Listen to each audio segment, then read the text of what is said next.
Okay, the mic is working. Good evening and welcome to Greenlight Bookstore. My name is Micah Thomas and I'll be your host today. We're excited to host tonight's event with Polina Barskova, she, her, presenting her new book, Living Pictures. She'll be talking with Masha Gessen, they, them, so you're in for an excellent evening. So a few housekeeping things before we get started. Please turn off or silence your cell phones. Masks are to be worn the whole evening. Signed books are available for sale at the register, and Eventbrite purchases can be picked up there too. So we have a number of titles at the register. We have Living Pictures, and then another air raid, The Future is History. Okay, I ain't got my glasses on. Surviving Autocracy. Yes, perfect. So all those are for purchase at the register. Our interviewer for this evening is Masha Gessen. Gessen is the author of Surviving Autocracy and 11 other books, including the National Book Award-winning The Future is History. A staff writer at The New Yorker and the recipient of numerous awards, including Guggenheim and Carnegie Fellowship, Gessen teaches at Bard School and lives in New York City. They will be speaking with our featured author, Polina Barskova. Barskova published her debut when she was only 8 years old. Very impressive. She has lived in the United States since 1998. She studied classical philology in St. Petersburg and Slavic studies at the University of California, Berkeley, where she now teaches. Apart from her extensive poetic work, 8 volumes of poetry published since 1991, she dedicates her work as a literary scholar and editor to the poets of the Siege of Leningrad. In her new book, Living Pictures, Barskova explores the question of what it means to be a survivor, writing with caustic humor and wild invention about traumas past and present, historical and autobiographical, exploring how we cope with experiences that defy comprehension. This is Barskova's debut fiction collection, described by Publishers Weekly as haunting and magnificent. So you're in for something special tonight. Polina will be reading from the book, then Masha will join her in conversation, and you'll have a chance to ask your questions after that. So please join me in welcoming to the stage. I guess Catherine Ciepiela is also. And Kathy is also with us as well. We have 3 chairs for a reason. Please join us in welcoming to the stage Polina, Masha, and Kathy.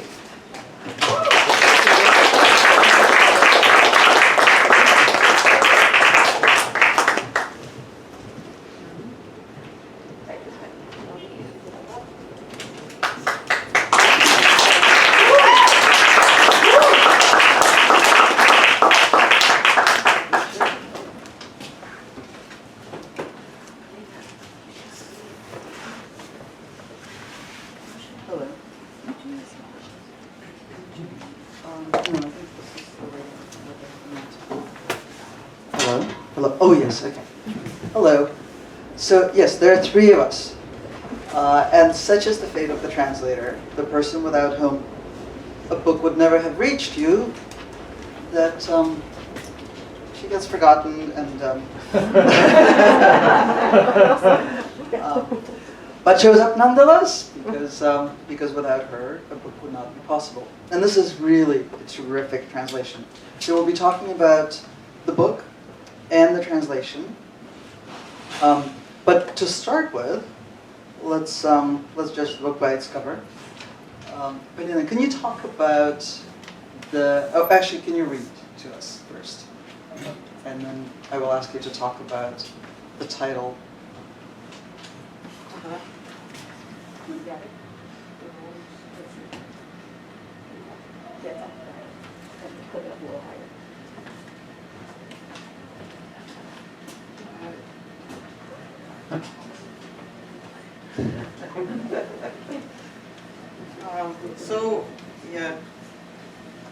Actually, the relationship of the author and translator are integral to the whole thing, since we are holding each other. I will read.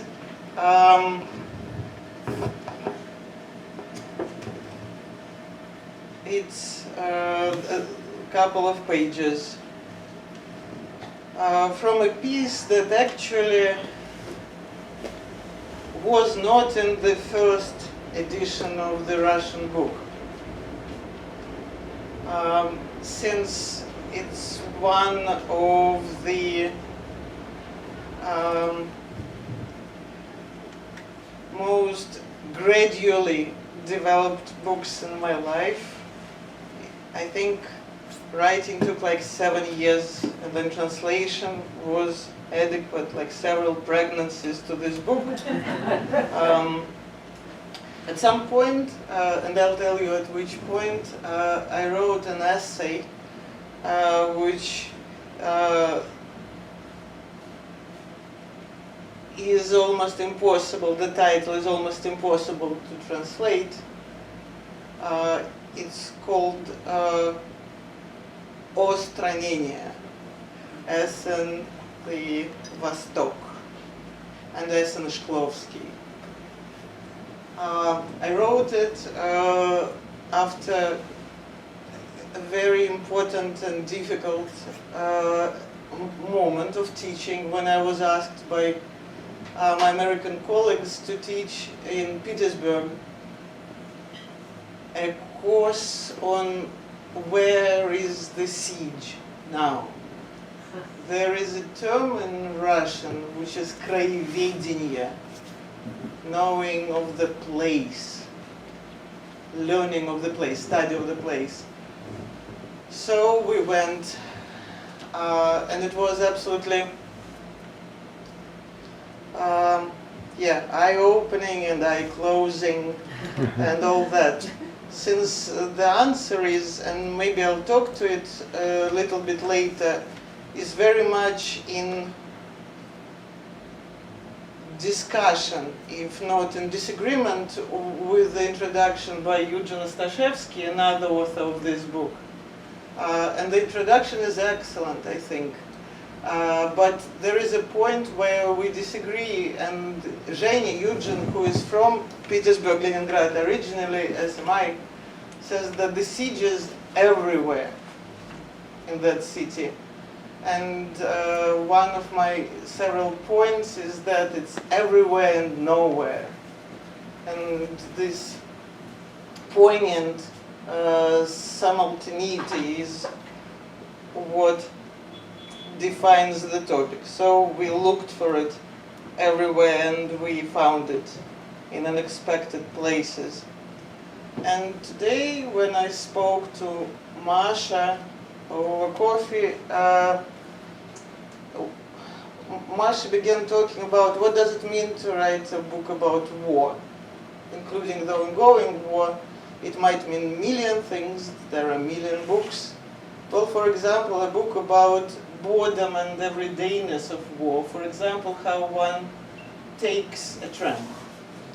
So I immediately decided that this is what I'll read today, because one of the, all the meetings were memorable, but one that really struck me, I received a call from a person who asked, the rumor began spreading that there is a crazy quasi-American, quasi-Leningrad woman, girl who is looking for the siege.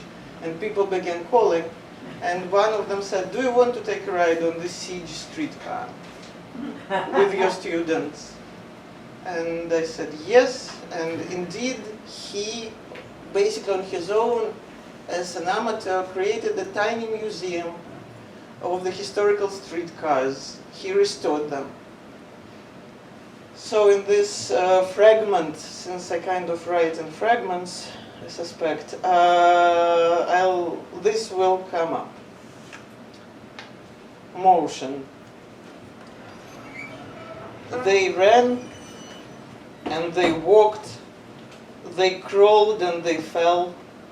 One time I had to describe how people moved during the blockade. I confess I was unable to discover the right verb of motion. How did people move through the blockaded city during that deadly January? Swollen, blinded, leaning on canes, passing by fellow human beings already turning into snow drifts. How do you take account of their method of moving along when you are moving along to a group of energetic young students? And now we approach the Philharmonic. What official blockade showcase could be more obvious? Here, in the summer of 1942, they performed the Seventh Symphony, basically the piece of music most thoroughly explicated and celebrated by most of today's Petersburgers, the main event of blockade culture. How do you convey or demonstrate, God forbid, to your listeners how the musicians moved in order to get here, many of whom were saved by this music, by the Shostakovich Seventh, yes, we remember, in the literal, not the figurative sense. They were given food so the Seventh would ring out over the city. How did the body with a thick vest under the tuxedo to hide the emaciation move? How did the conductor Elias Berg's hands move, eaten away by scurvy? What actually did move in the blockaded city and what stood still? With a metallic screech, the American tram, Amerikanka, raced across the bridges toward the Kirov factory, which during the blockade was ordered to produce a tank and rescue everyone. Riding along with us in the tram was a man who loved trams as though they were friendly beasts. One of the most remarkable people I met during those 5 days, though I suppose there could have been completely different remarkable people. Studying history, producing memory about a living city's historical disaster, this should be a personal, intimate pursuit. To each person, his given place, words, recollections, his own ghosts. But also, while there are witnesses alive and among us, there is still time to ask, to listen. Soon, no longer this will be possible. The storyteller of the blockade tram tour talked and talked, snuffled through photographs, looked out in the window. And there, look at this. These are blockade trolley buses, he exclaimed. They had such bright colors, you know. They were idle during the late and snowy autumn of 1941 and stood around, he sighed, like Christmas trees, like bullfinches. People would get into them to rest for a bit and end up staying forever. The tram raced and thundered, drawing out his story about how you couldn't ride all the way to the factory and had to go the last distance on foot. Postscriptum. Now I think I don't need to move around that city at all. We need to enter the city and stand still there and look for a long, long time. No need to rush anywhere. Look at the sky, the river, the restored walls, the grass, the Admiralty spire, whatever you like. If you were in Berlin, a city saturated with memory, I think they long ago would have hung on every building that escaped destruction photographs of these buildings as ruins, in their state of ruin, that is. What more is there to say? All this is the blockade, which has exploded and collapsed into Hades so many times, and which is now a part of us forever.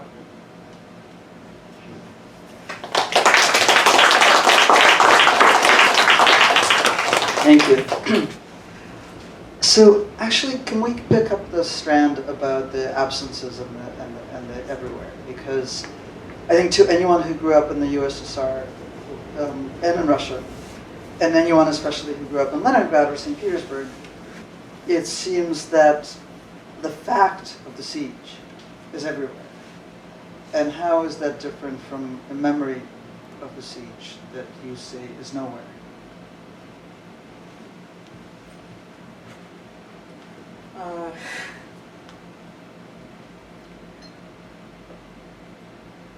There are monuments. For example, I was born and grew up next to perhaps the biggest of them at the Victory Square, памятник защитникам города. There is the Piskarev Cemetery, where there were the ravines, and at some point they dragged the bodies there, and it's all covered in granite, and there is beautiful gold over the granite. During this very trip, I brought students to both, and it was maybe one of the most surreal experience, since both places were ideally like dream-like, like a dreamscape empty. And I was kind of upset and fascinated, and students asked me, where is everybody?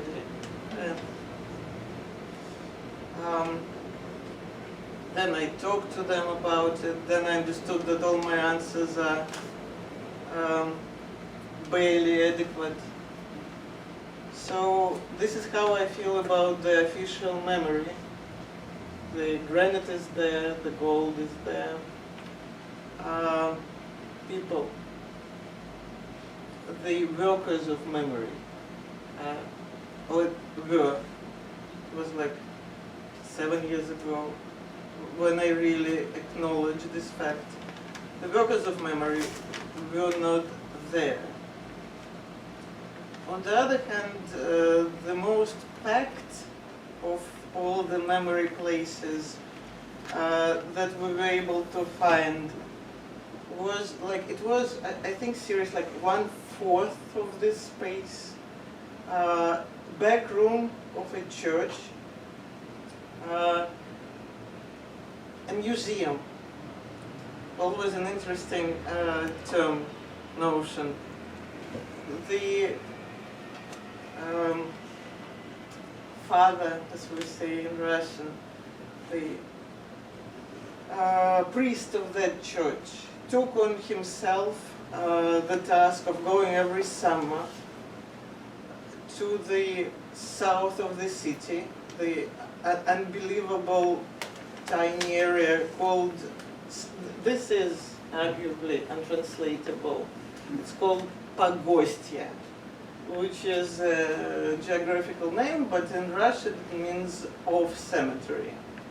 And very important, one of the very important is still really like an important defeat of the Red Army during the Leningrad battle happened there, where they lost something like, again, we don't know the numbers properly, which is completely separate situation, but let's say 500,000.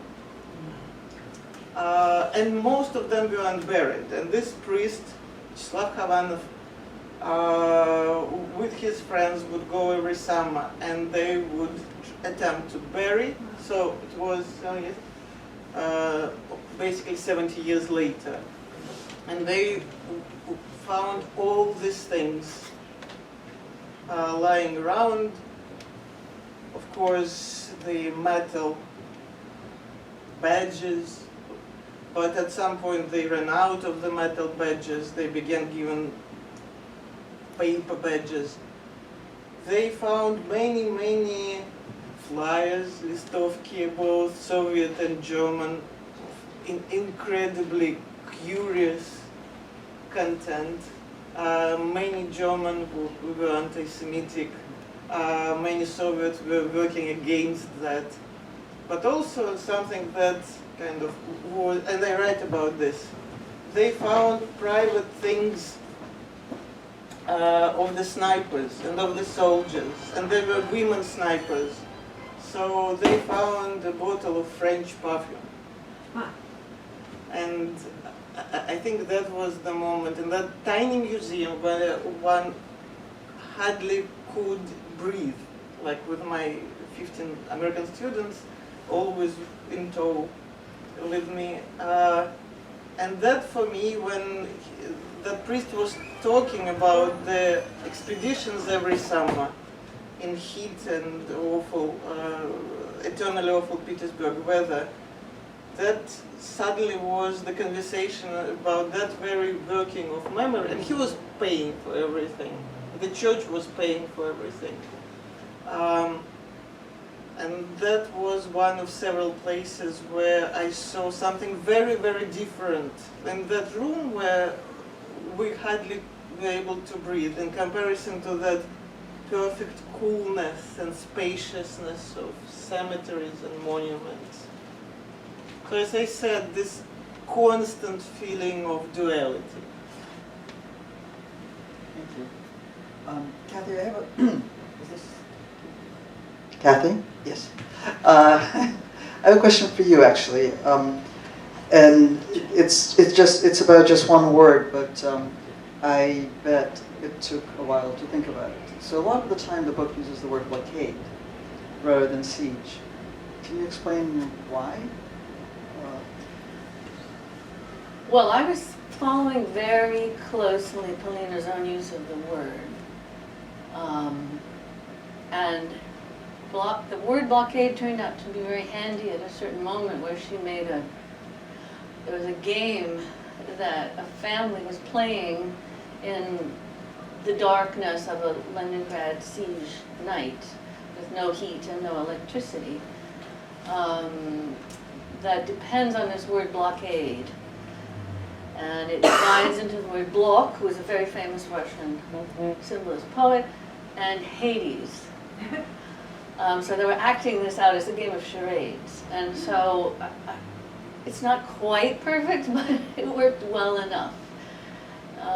But honestly, I really was following Polina's usage, not only in this instance, but in the many instances of somewhat odd language, which I believe, that you can maybe speak more about this, Polina.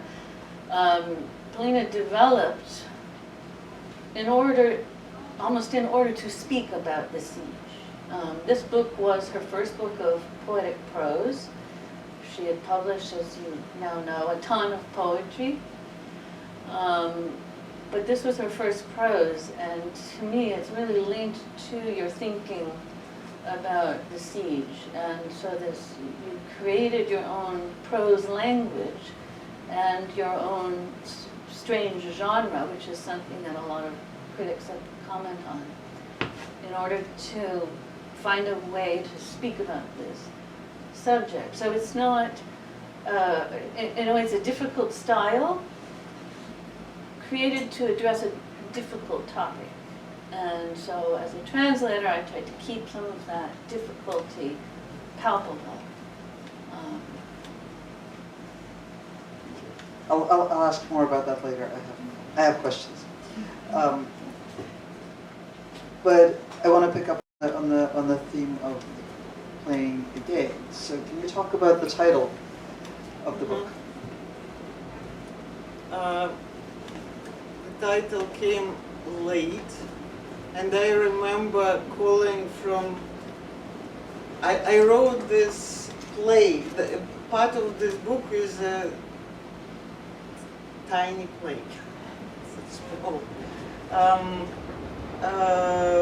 During the fall, when I taught at Berkeley in 2013, and I was kind of on my own,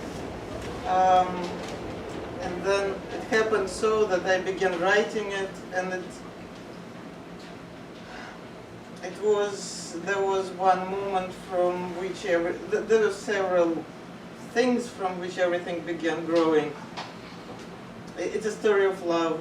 There is an art critic, there is an artist. She's older, he is younger. He is in love, he will die. She will continue living. And at some point, in the middle of the play, something happens, and that is a guided tour of the empty frames of the Rembrandt Hall, which is, as I understand, true. Three of them, the artist, the art critic, and the museum curator, смотрительница, doing what we know they did, people who were in the Hermitage during the siege, to thank the visitors who came to feed them. They told them what was there before the pictures were evacuated. So again, it's a completely crazy, impossible task. How do you word Rembrandt? For me, the most interesting thing, in a way, was to word Danae. Rembrandt's Danae, who in general had a difficult life. At some point, for her beauty, she was assassinated later during the Soviet times by somebody, by the visitor of Hermitage, whose love she obviously did not reciprocate. But during the siege, somebody threw acid. But during the siege, she wasn't there. So for me, it became kind of an obsession. Can I word Rembrandt? And can I, even more problematically, can I find Soviet words to word Rembrandt? But also words of Soviet intelligentsia, which is another level of complexity. And that's how it began growing. And then I thought, okay, these are frames without pictures, but people are filling them in. How do I call it? And then I called from Berkeley Bard Station my beloved friend who is a historian of theater. And I remember the trains were going by and I was screaming, tableaux vivants, explain tableaux vivants to me. So yeah, it's tableaux vivants. Living pictures. Great. Kathy, could you comment on what Polina was just talking about finding Soviet language or the language of Soviet intellectuals to describe these absent paintings in the Hermitage? How did you think through that? Well, fortunately, I'm old enough to have visited the Soviet Union when it was still the Soviet Union. And so I have had the experience of the Soviet tour guide.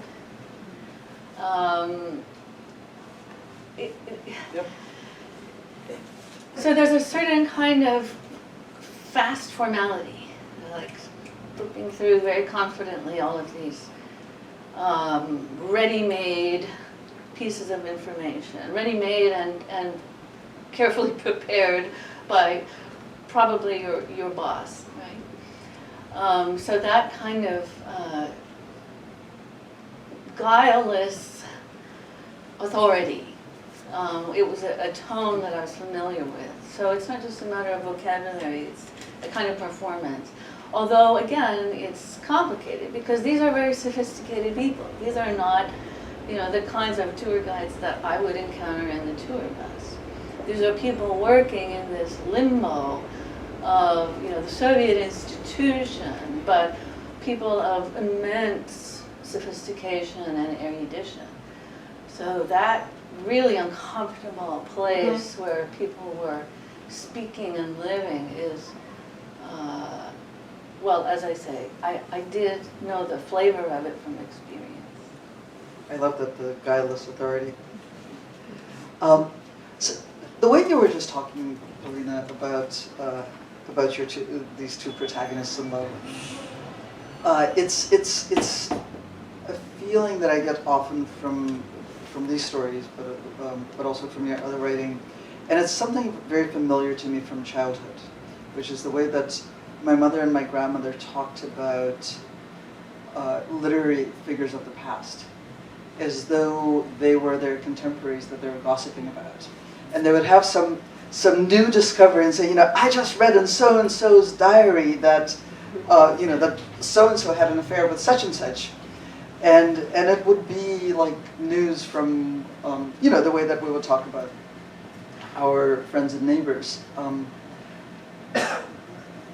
Can you comment on, I mean, first of all, does that strike you as a familiar experience, and what does that do to our perception of time and space? So usually when I receive a very difficult question from a student or interviewer, first you say, excellent question. And since you say it as a Russian poet would say, you have several seconds to think. I really love your idea of this book as a gossip, book of gossip. Because actually, this is where it all becomes really complicated. This is a book about people. I think I had stronger feelings about them than I should have. At some point, I was talking to my dear friend about, I don't know, Akhmatova and Ranevskaya and Tashkent. And he looked at me and said, Malinka, you are blushing. 60 years ago. It's okay. And I thought, what is going on? Can you just fill us in? What happened between them and Tashkent? We don't know. Seriously, I've given it some thought. But we really hope something happened, Masha.